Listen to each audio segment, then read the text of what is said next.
Have you ever considered what it's like to be a leader and what the traits are of leadership? Now, each and every one of us has leadership traits in us. And one of the misconceptions, and you see this in your book, is that leadership can't be taught. Well, that's not true. It can be taught. Now, there are some people who have innate traits about leadership, charisma, for example. They may be extroverted, but it's not to say that an introverted person can't be a leader either. Don't get me wrong on that. But they're able to have these traits that maybe others don't. But it's not to say that leadership can't be learned. So in this chapter, some of the things that you'll be going over are transformational and transactional leadership.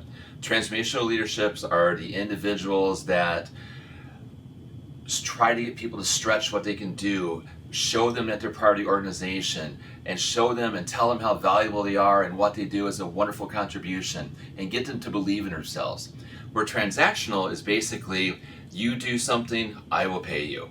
There's a transaction for that. So that's transformational and transactional. That is something that you really should know, and I'm willing to bet you've probably dealt with both types of leaders before.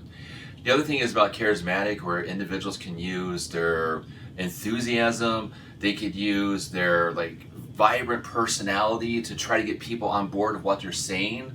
So charismatic leadership's out there.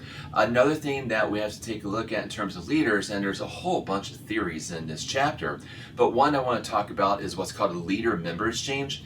The leader-member exchange is where the leader has relationships that are stronger with other people in the department. So they might get this better assignments. They might get to go to the games. They might get to go to the dinners. They might meet the client where others don't.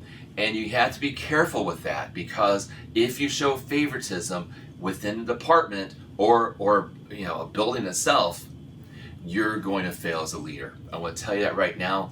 I have seen it. I've actually been on what's called the out group, and it's not fun.